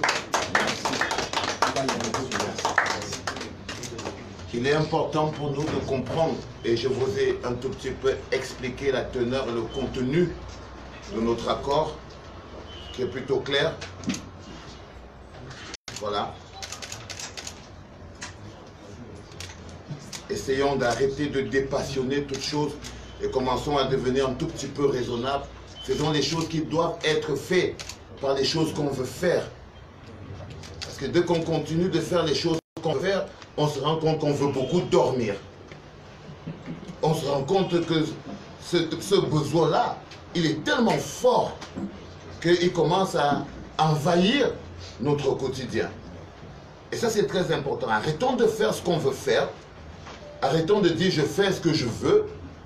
Arrêtons de chercher cet individualisme qui est presque de l'autodestruction et commençons à faire ce qui doit être fait, même si ça... Merci. Je voudrais saisir cette occasion pour dire une fois de plus ma joie non feinte de réaliser que un de nos artistes les plus populaires depuis de nombreuses années rejoint notre candidature. J'ai à la recherche d'une coalition. Mais ultimement, la candidature gagnante est celle qui, en plus ou au-delà de la coalition des partis politiques, est capable de créer un effet d'entraînement dans l'opinion camerounaise, au sein de notre peuple, de déclencher une dynamique. Et le fait que, après Christian Penda Evoka et d'autres, comme notre directeur de campagne, M. Paul-Éric Kingé et des partis alliés, qu'un artiste de la trempe de Falsero nous retrouve aujourd'hui. Ça n'est pas un motif de satisfaction ou de fierté seulement personnelle. Je pense que c'est un plus pour notre démocratie. C'est l'ensemble du peuple camerounais qui doit en être fier. De comprendre que les artistes ne se confinent pas, ne s'enferment pas dans leur bulle et produisent des œuvres qui nous aident à vivre, certes, mais qui sont pleinement citoyens et sont capables aussi, lorsque cela est nécessaire, d'indiquer clairement la voie, le choix. Parce que, comme je l'ai dit, nous sommes debout à côté de notre peuple. À ce stade, ce n'est plus pour nous-mêmes. C'est pour le peuple camerounais que nous avons rencontré partout, qui manque d'eau potable, qui manque d'électricité, éléments primaires pour que l'on parle d'un pays qui se développe, qui n'a pas accès aux soins de santé élémentaires, qui périt dans les inondations, où les enfants s'assoient encore par terre, même en zone forestière, pour suivre les cours. J'en passe, il n'y a pas de route. Le rattrapage du niveau d'infrastructure routière au Cameroun exige des investissements massifs au cours des années qui viennent et nous sommes engagés à le faire. Je pense sincèrement que c'est ce discours que Christian et Falsero et d'autres ont entendu. Nous continuons à tendre la main aux autres, à ouvrir largement les bras. Nous ne cherchons pas le pouvoir pour nous-mêmes et pour nous seuls. Nous voulons diriger demain avec les autres. Nous ne cherchons pas le pouvoir contre quelqu'un, contre un individu. Monsieur Biya et les autres ont donné ce qu'ils avaient à donner. Mais ils ont tout donné, ils n'ont plus rien à proposer au peuple camerounais. Et c'est pour cela que nous sommes convaincus qu'il est temps, qu'il faut qu'une autre équipe, une autre génération prise sur moi, parfois contre la vie de beaucoup d'autres Camerounais, de dire que rien n'arrivera au président de la République actuelle et à sa famille lorsque nous accéderons au pouvoir. Je m'engage personnellement à lui assurer toute la protection nécessaire. Bravo. Ce que nous demandons, c'est qu'il laisse une chance à notre peuple, qu'il laisse une chance à notre pays, que ceux qui le soutiennent comprennent que nous ne prenons pas le pouvoir contre eux. On ne va pas aller inventer d'autres Camerounais.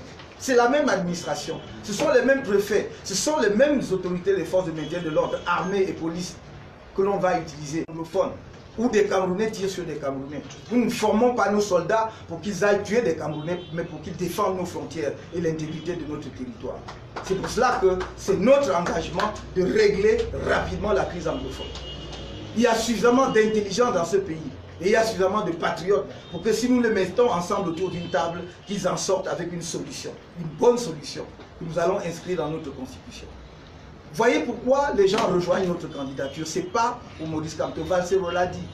Il ne me connaissait pas. Et c'est vrai, il ne me connaissait pas. Je crois qu'il a appris progressivement à connaître l'homme, mais surtout à connaître aussi ses idées. Et c'est cela qui l'a déterminé aujourd'hui. À ceux de nos compatriotes qui hésitent encore, qu'ils comprennent le message, qu'ils ne continuent pas à brouiller le message sur les réseaux sociaux ou dans les médias. Cela ne sert à rien. C'est de notre pays dont il est question. L'élection du 7 octobre prochain est unique. Parce qu'à cette occasion se joue le destin de chacun d'entre nous individuellement et le destin collectif de notre pays en tant que nation. Nous devons nous poser la question. Est-ce que nous sommes dans la bonne direction depuis 36 ans? Et même surtout prendre le dernier mandat. Qu'est-ce que nous avons fait au cours des 7 dernières années où le président actuel a demandé un mandat de plus? Est-ce qu'il peut encore? Est-ce qu'il a encore l'énergie? Est-ce qu'il a encore, j'allais dire, la lucidité nécessaire pour conduire de nouvelles politiques dans notre pays? C'est de cela qu'il est question.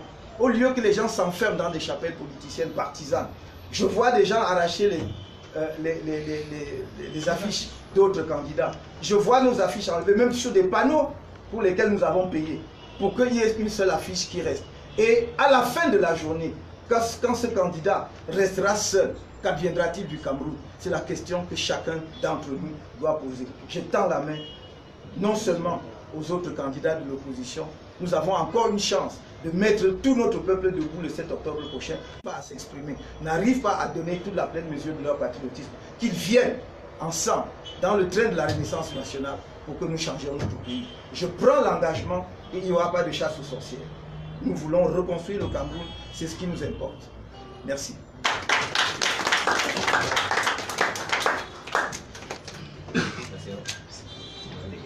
Ah bah écoutez, c'est parti. Maintenant, vous l'avez la bête massacrée.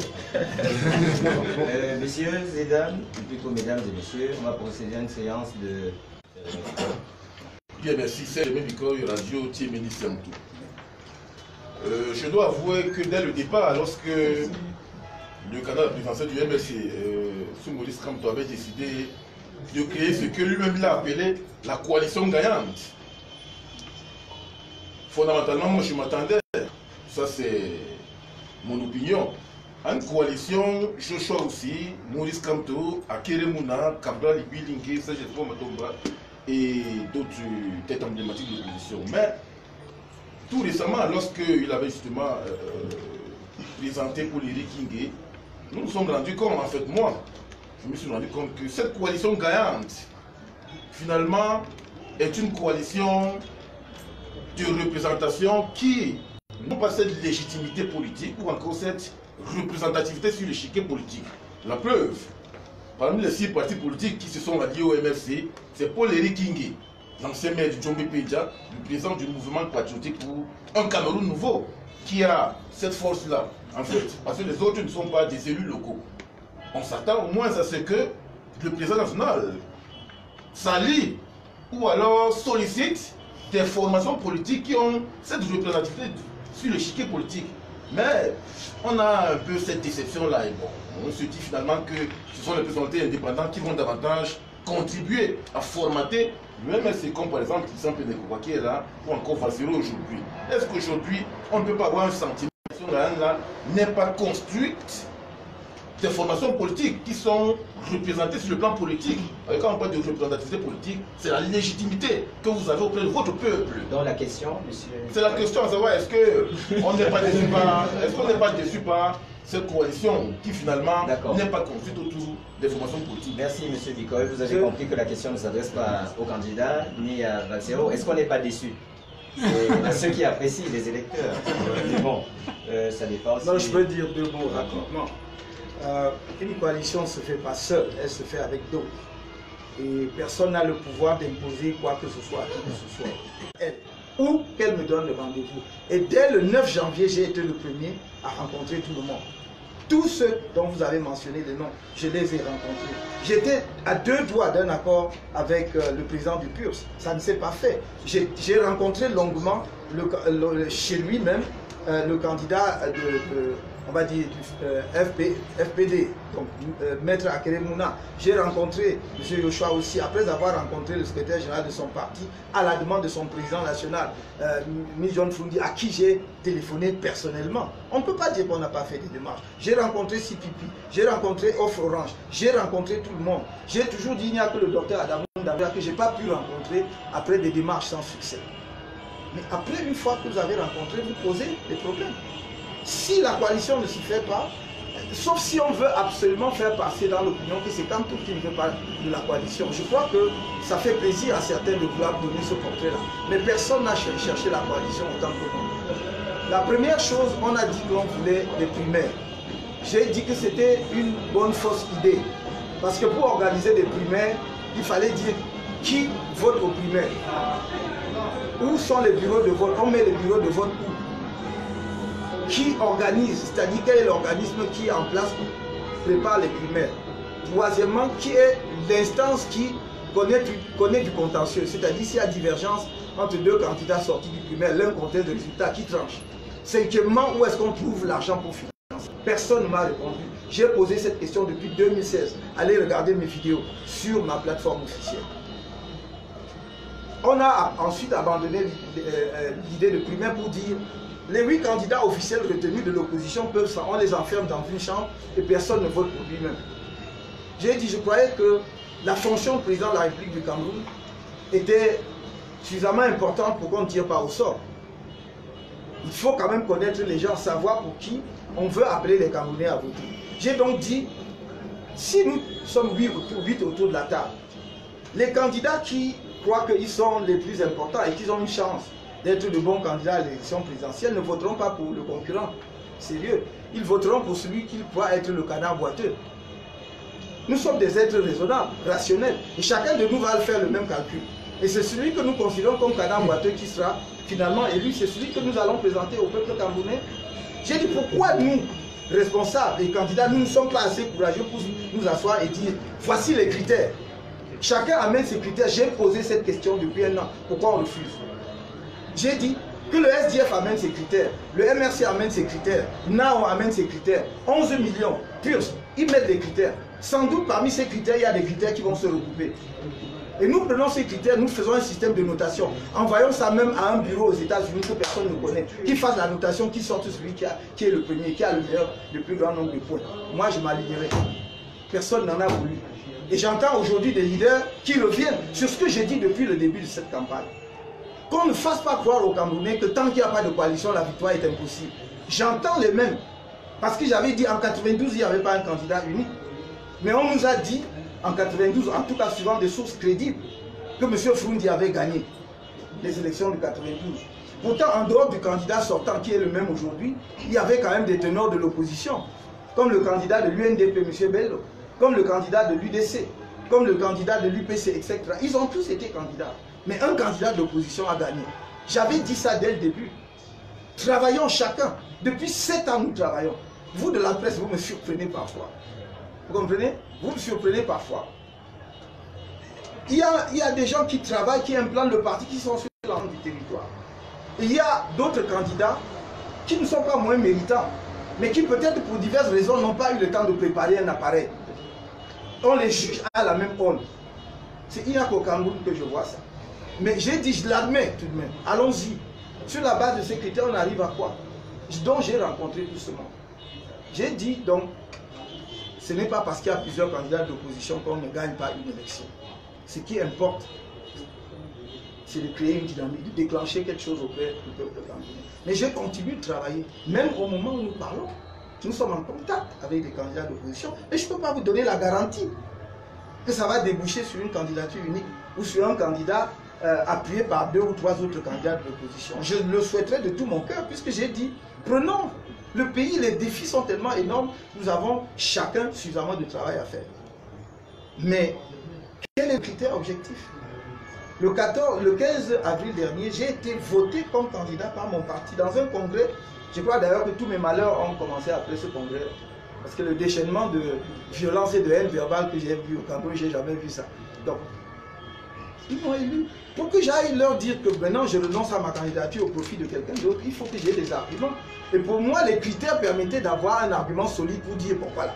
Vraiment, vous avez voulu que ce soit moi, mais objectivement, celui-ci peut porter le brassard et nous amener à la victoire. Ce n'est pas le cas. Et donc, ces personnes qui disaient que ce n'était pas possible viennent. J'entends parler des critères, j'ai dit tant mieux, il n'est jamais trop tard. Il nous reste quoi? 7-8 jours avant l'élection. Je suis sûr que si ce week-end, ou d'ici lundi, nous étions en mesure de sortir en disant, même 2 candidats, seulement 2 candidats en course, se sont mis d'accord pour se soutenir, je crois que ça déclencherait encore quelque chose de plus important au sein du peuple camerounais. Mais je ne peux pas forcer les gens à entrer dans la coalition. Mais je ne peux pas laisser passer, je termine par là, l'idée que ceux avec qui on a fait la coalition ne sont pas légitimes. Je vous ai présenté le PADEC avec son vice-président et avec un conseiller municipal du PADEC. Et vous me dites qu'il n'a pas de légitimité, il n'est pas élu. Qui a la légitimité dans ceux qui ont fait la coalition avec les autres, plus que le conseiller municipal? Vous avez appris qu'un député d'un autre parti avant peut-être celui de l'UPC. Je vous présente des gens avec des élus. Et encore, nous avons dit, notre coalition gagnante, ce n'est pas simplement une coalition d'état-major des partis politiques. C'est une coalition à la base, avec les associations, organisations de la société civile. Vous ne pouvez pas vous présenter tout le temps M. Penda comme s'il était tout seul. Il y a derrière lui une association qui s'appelle Agir. Allez demander, allez faire le sondage, vous verrez ce que c'est qu'agir sur le terrain. Vous ne pouvez pas dire que c'est rien. Quand Valsero vient, il vient pas. Tu es plus légitime. Qu'est-ce que c'est que la légitimité? C'est la reconnaissance en un individu des aspirations d'une masse de la population. Et que ce soit dans des organisations politiques ou dans des organisations de la société civile, la légitimité s'organise et conquiert de cette façon. Vous ne pouvez pas dire que Valsero est illégitime, que Penda est illégitime, qu'un vice-président du PADEC, du conseiller municipal de Douala 5e est illégitime, que d'autres conseillers municipaux, d'ailleurs que nous n'avons pas voulu aligner la liste, parce que nous avons des conseillers municipaux de tous les partis politiques, y compris du RDPC.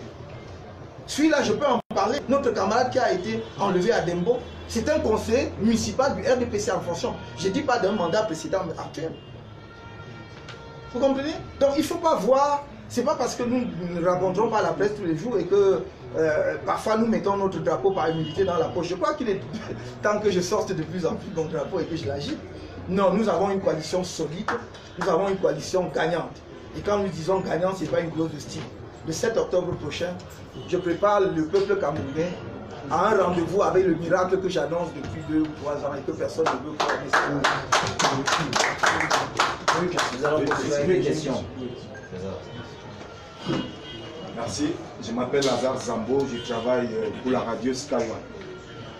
Monsieur le Président, j'irai peut-être au-delà de l'élection, du vote du 7 octobre prochain, parce que nous avons également suivi le déroulé de Valsero tout à l'heure, et il a utilisé une expression, peut-être je ne vais pas utiliser le terme, il disait peut-être si les autres font les comptes, on pourrait tomber dans l'enlisement qu'on a connu dans d'autres pays. Alors, je crois que vous allez gagner l'élection du 7 octobre. Vraiment, c'est tout le mal que je vous souhaite. C'est tout le mal que je vous souhaite. Mais est-ce que si jamais l'arrivée que vous la perdiez, est-ce que vous allez reconnaître votre défaite? Est-ce que vous avez un plan B en vous disant, si on nous vole notre victoire, vous avez évoqué le cas de 92 tout à l'heure, nous aurons autre chose à faire. Merci. Je vais répondre très simplement. J'ai toujours dit, je n'ai pas attendu l'année électorale 2017 pour le dire. J'ai dit depuis 2 ans que si qui que ce soit au Cameroun gagne les élections à la régulière, y compris le président sortant, je serai le premier à l'appeler au soir des élections pour le féliciter. S'il gagne à la régulière. C'est-à-dire s'il n'y a pas de fraude massive. C'est-à-dire que si on applique cette loi électorale-là, même avec ses insuffisances, qu'on l'applique déjà, qu'on respecte déjà, qu'on n'achète pas des voix comme nous le présentons, puisque vous avez vu qu'est-ce qui s'est passé. Vous me donnez l'occasion de revenir là-dessus. Le président de la République demande que l'on inscrive 50 milliards de francs CFA au budget de l'État pour organiser les élections. C'était 30 ou 35 milliards. Lui-même dit porter ça à 50 milliards. On a fixé dans le code électoral actuel le cautionnement pour les candidats à l'élection présidentielle à 30 millions de francs. Et on nous a appelés au MINAT pour nous proposer, comme à des mendiants, en espèces presque subrepticement sous la table, 15 millions de francs CFA. Et je n'entends pas la presse en faire grand cas. Ou alors c'est pour taper sur les candidats de l'opposition en disant « Oui, mais la loi n'a jamais fixé le montant. » Mais dans quel monde vivons-nous? Quand est-ce que nous allons enfin nous réveiller? On ne vous demande pas, vous de la presse, d'être des partis politiques, mais de faire votre travail d'information. Est-ce que le gouvernement n'a même pas le droit de rendre compte du budget que lui-même vote? 50 milliards. En 2011, on a débloqué 1 milliard de francs pour les candidats. 1 milliard de francs.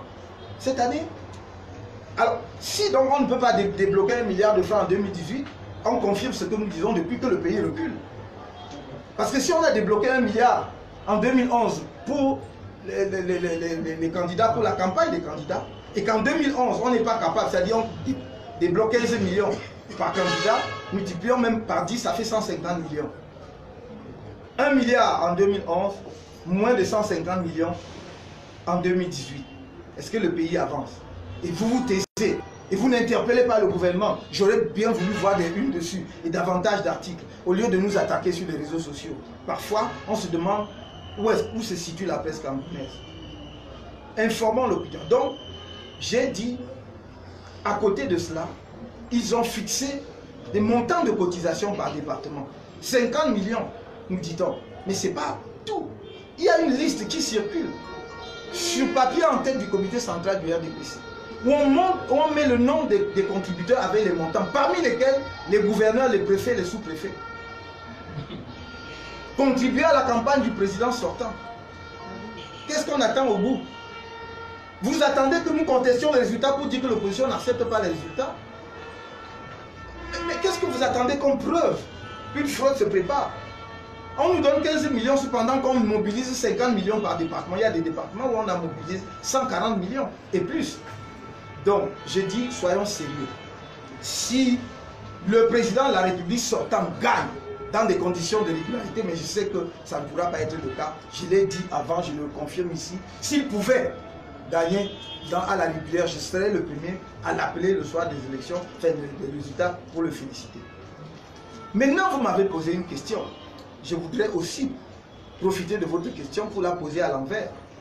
Est-ce que les autres, et surtout le président sortant, est prêt à accepter les résultats? Est-ce qu'il est prêt à accepter sa défaite?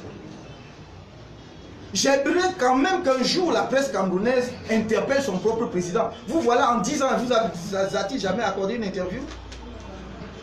Vous allez savoir ses intentions comment. Vous venez me demander si j'accepte, est-ce que lui va accepter? Qu'est-ce qui nous garantit qu'il va accepter les résultats? Qu'il fasse un message. Qu'il fasse un message à la nation camerounaise. Je crois que ce serait la première indication et il gagnera des points dans notre estime.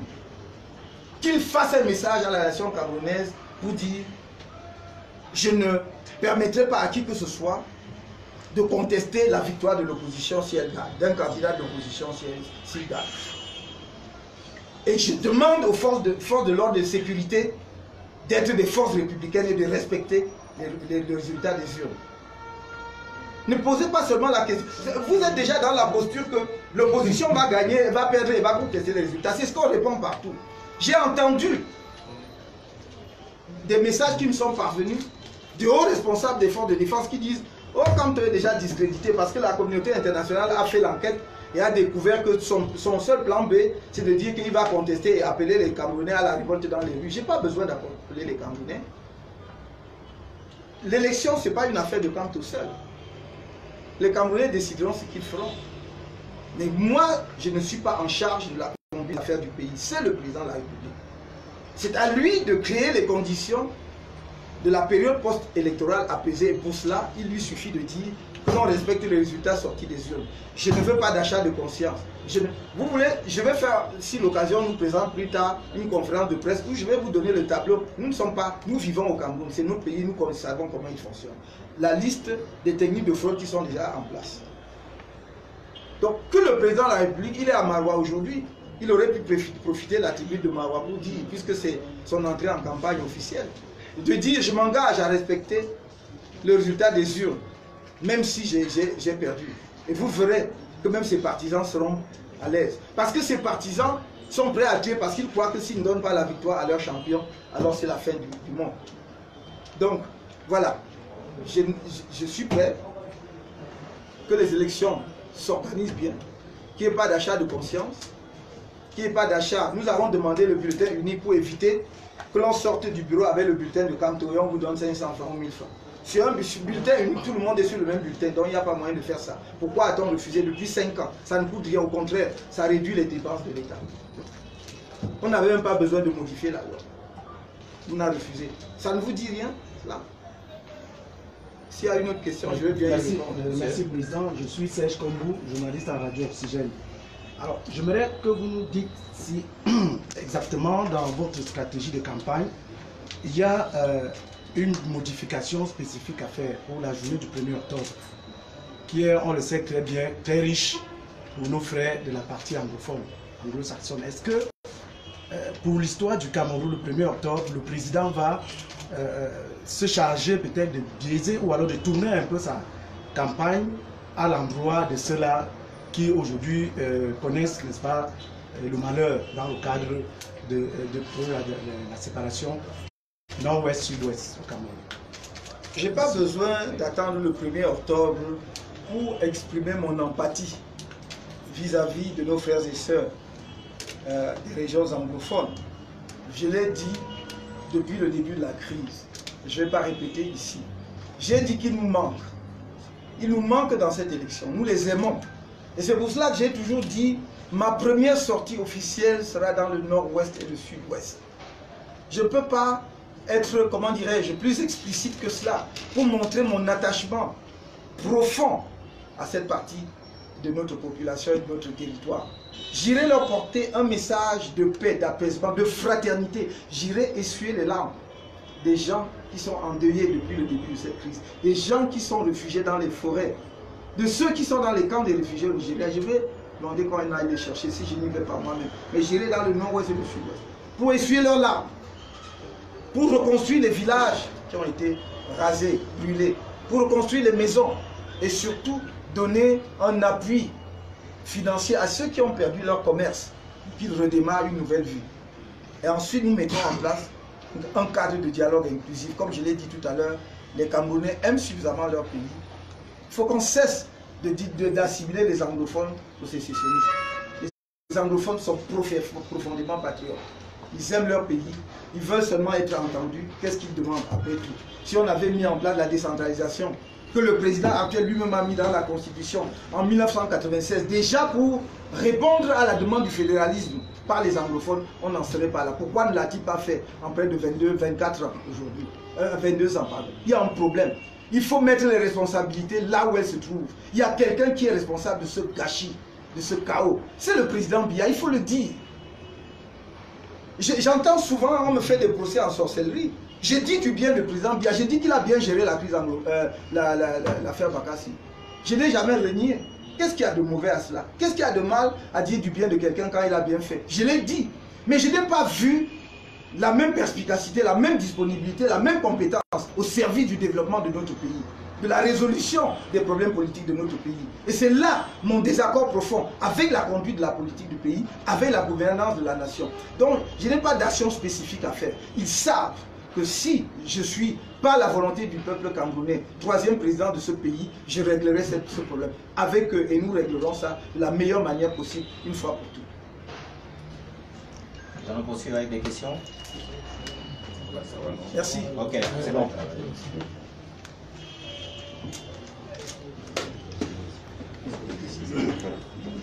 Ah, écoutez, messieurs, je crois que vous avez été, c'est-à-dire rentré bien rassasiés, non? C'est-à-dire en tant que journaliste, je crois que ce matin, on rentre quand même, du moins pour ceux qui ont de l'amour pour leur job, on rentre quand même avec quelque chose de fondamental pour le week-end. Hein? C'est l'idée, c'est pour que ça donne un rythme à cette campagne. Il ne faut pas qu'elle soit morbide, il ne faut pas qu'elle soit triste. Avec la permission de Valsero, j'en profite pour vous présenter l'affiche de notre meeting de demain. Our tomorrow's meeting, rally. A mega rally tomorrow in Yaoundé. Convey the message throughout the city, throughout the country. We are expecting all the Cameroonians, especially youth, to be there, to listen. What is the new Cameroon we are submitting to them? We want them to go to election, to the polls on the 7th of October, confident that a new era will start as from the 8th of October. So this is for the rally of tomorrow. Voilà. Donc je vous attends demain à l'esplanade du stade omnisport de Yaoundé, méga giga meeting, pour qu'on répète le tir au pénalty avant le 7 octobre prochain. Venez nombreux, venez me sentir que vous êtes là et que vous voulez porter la nouvelle espérance que le peuple camerounais place en nous. Voilà, je compte sur vous, que les médias nous aident à diffuser l'information. Merci messieurs, merci mesdames. Je vais terminer là-dessus en vous disant, demain le 30, je crois que nous allons prendre la route. C'est-à-dire que j'ai appelé ça la dernière lutte, la dernière bataille, la dernière ligne droite. La campagne de demain va changer le cours de l'histoire, les amis. Et j'espère que vous viendrez nombreux demain pour venir changer le cours de l'histoire. C'est demain que ça va se décider. C'est un peu comme tous les matchs de football. Et le match de football demain va déterminer exactement si on va y arriver ou pas. Allez, rendez-vous demain. C'est pas les gars. Il y a une caravane qui va être organisée tout à l'heure et qui fera le tour de ville. Ceux qui sont intéressés pourront s'inscrire, enfin, intégrer la caravane.